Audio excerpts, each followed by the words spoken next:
These 5 duels are what I consider to be the most underrated duels in the entirety of the Yu-Gi-Oh franchise. As in, not enough people talk about them for how good they are. I also want to make something clear. This is not a top 5, so I am not rating anyone above the other regardless of the order that they are shown. That being said, let's begin. Starting off with Yugioh versus Joey at the Duelist Kingdom, from episodes 33 and 34 of the original Duel Monsters series. I get that the Duelist Kingdom arc may be divisive since there are no well-established rules and effects conveniently resolved like if it was a D&D session.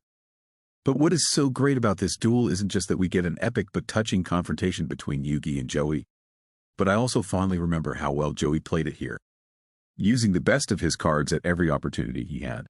Joey, with both his iconic Flame Swordsman and Sword and Shield, defeats Summon Skull. Then on his turn, he pulls one of my favorite Joey combos. He summons his Red Eyes Black Dragon, revives Summoned Skull by the use of the Grave Robber Trap, uses the Copycat to mimic the effect of polymerization which Yugioh had used to summon Gaia the Dragon Champion, fusing both Summoned Skull and Red Eyes to culminate with Black Skull Dragon on his field. And while Atem ended up destroying Black Skull through a combination of magical hats, Spellbinding Circle and Book of Secrets, Joey never gave up. Eventually brings out Time Wizard, the very card Yugioh had gifted him for Duelist Kingdom, to turn his baby dragon into Millennium Dragon and Dark Magician into a decrepit old man. Joey thinks his victory is sealed, but all he did was to turn Dark Magician into the Dark Sage, stopping Thousand Dragons' attack with Makyu the Magical Mist. Even Pegasus could not believe what just happened. Dark Sage allows Yugioh to add Monster Reborn to his hand. He uses it to bring back Skull Black Dragon. With tears in his eyes, Atem declares attack to destroy Thousand Dragon and earn him his victory. Next up from Arc 5's Miami Championship in episode 29, we have Yuzu versus Masumi. Yuzu was swiftly defeated by Masumi in episode 10, a fusion specialist duelist from the Leo Duel School. But now, she gets to have her rematch after training with Sora to become a fusion specialist herself. Masumi opens up with her ace that had earned her victory, Gem Knight Master Diamond. Yuzu fuses to bring out Shuberta the Melodious Maestra, who easily takes out Master Diamond, all the while crucially banishing Gem Knight Fusion to prevent it from being recycled. Masumi draws and activates Brilliant Fusion to bring out her true ace, Gem Knight Lady Brilliant Diamond. Something that I especially enjoy about this duel is not just how action cards were used here as a cost for other cards instead of a convenient last-minute save, but also how acrobatic Yuzu and Masumi were to reach them, even using their monsters to help them out. Like when Yuzu tries to stop Masumi from reaching an action card with Musical Mayhem, but she quickly dodges it, spins through one of the supporting pillars and snatches the action card to restore her ace's attack through Brilliant Fusion's other effect. Or when Masumi, using Lady Diamond's effect, fuses Gem Knight Zirconia with a single Crystal Rose and uses Zirconia to block Yuzu away from reaching another action card. And despite Yuzu being left at 100 life points, she set on to win. With Soprano the Melodious Songstress and the Crystal Rose she took off Masumi, she brings out her ace Bloom Diva the Melodious Choir, who obliterates Masumi's field and is about to defeat her. Masumi jumps and reaches out for the farthest action card, but Yuzu makes a risky fast dive to snatch the card, and then Bloom Diva flies over to safely catch her. An amazing game-winning maneuver from Yuzu, as Bloom Diva destroys Lady Diamond to defeat Masumi, showing how much stronger Yuzu has become. On to Season 3 of GX, in episodes 149 and 150 where we get Johann Ubel versus Eamon Garam.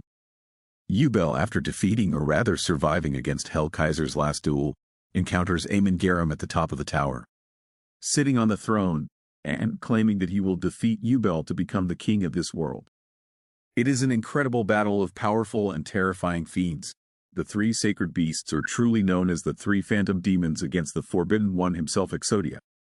Amon's Exodius is absurd, being immune to battle destruction and your opponent's card effects, all the while setting his graveyard with Exodia's parts.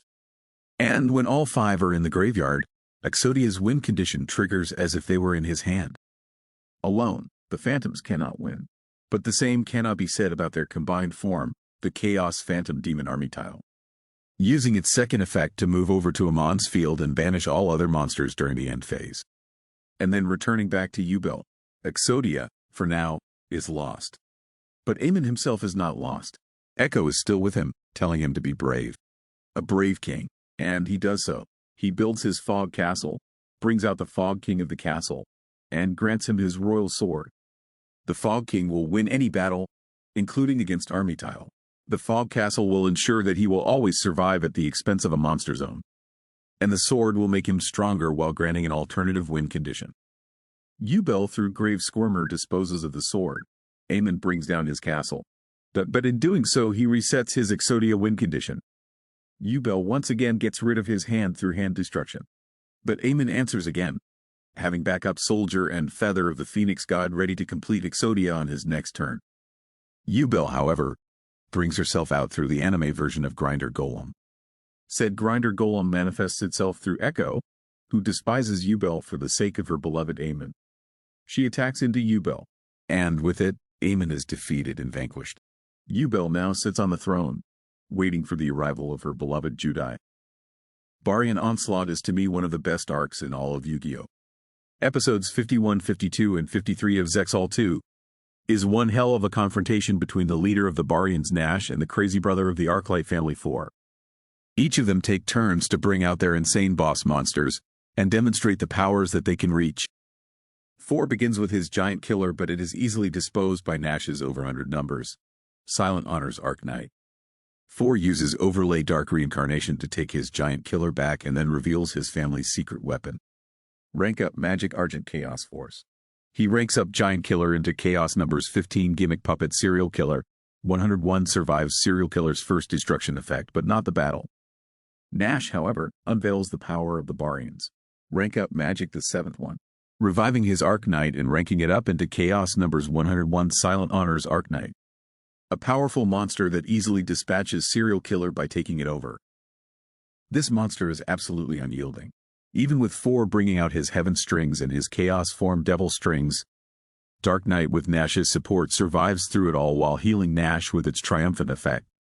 4 on his turn miraculously draws his rank up magic, and with Triangle Gimmick Box, he brings out numbers 88 Destiny Leo and transforms it into Chaos numbers 88 Disaster Leo, his ultimate boss monster. Disaster Leo is immune to all monster effects, and by detaching an overlay unit, Disaster Leo deals the insane amount of 4,000 burn damage. But there is more, as Disaster Leo also inherits Destiny Leo's effect. At the end of 4's turn, if Disaster Leo has no overlay units, he wins the duel. Nash, however, refuses to give up. He activates Overlay Award to give one of Dark Knight's overlay unit to Disaster and skip the turn's battle phase. Nash will fight no matter the odds, even if it means gambling everything on this. His last card, Cross Draw of Destiny. 4 and Nash each get to draw a card, and if it is a monster, it gets summoned to the opposing field and gain life points equal to their attack. 4, he draws a spell card, Gimmick Vengeance. Nash, what? What does he draw? A monster, Silent Wabi. Through it in his set card power stream, Nash empowers Dark Knight to attack and destroy Disaster Leo, defeating 4.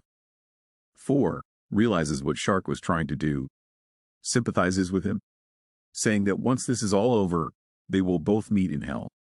4, one of Shark's greatest friends, departs. And now, let us go to Season 2 of 5Ds, from episodes 125 to 129. The grand battle between Team 5Ds and Team Ragnarok.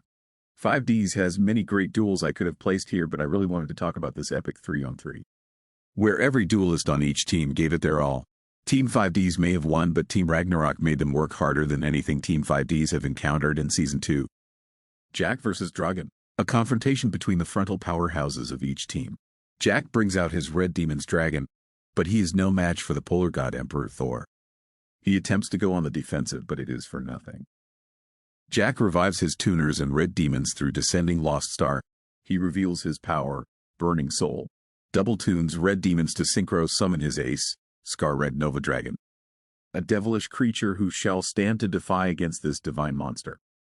Dragon attempts to contain Scar Red Nova, but Jack does an amazing release and escape to free Red Nova and further empower him. With it, he takes out Dragon. But the god, it revives. They may not have the most ridiculous on-field effects, but unlike previous god cards, the Polar Gods will never die. Crow vs. Brave, the battle of the Trick Stars. Despite Crow's many attempts to wipe away Brave's field, he is only getting toyed by. Thor revives again and again, The golden apples completely nullified his offense on the first turn, and Polar Star Relic Leviathan does a turnaround on his attempt to heal. Crow still has a powerful card set up that will get rid of the Polar Gods for good, Black Sonic. However, with Brave bringing on his own god, the mischievous Loki, such thing will not come to pass. Loki nullifies Black Sonic, and Crow's field is left empty. Crow has nothing left. He doesn't even have an empowered form for his aces like Yusei and Jackdo. He has but 2 face downs. But this is all he needs. One face down is popped. The other one is negated, being both copies of the card Blackwing. With Kalima the Haze's graveyard effect, he revives Black Feather Dragon. And with Blackwing's graveyard effect, Crows burns away at Brave's life points. But Brave, he will not have it.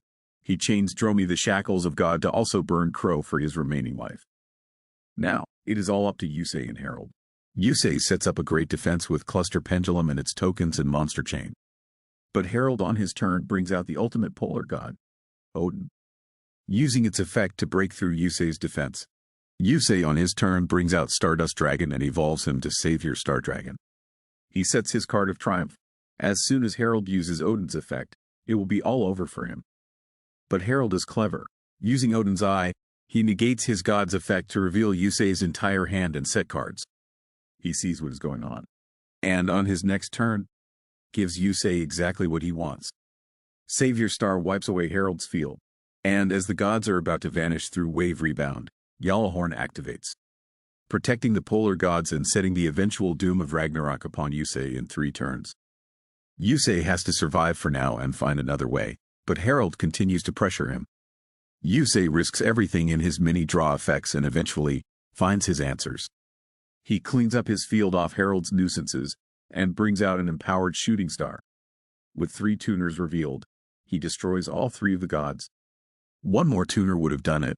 Yusei sets 2 cards, and the gods revive. Herald demands to check Yusei's face-downs with Odin's Eye, but Trick Mirror completely turns it over against him. Herald still has an imposing field.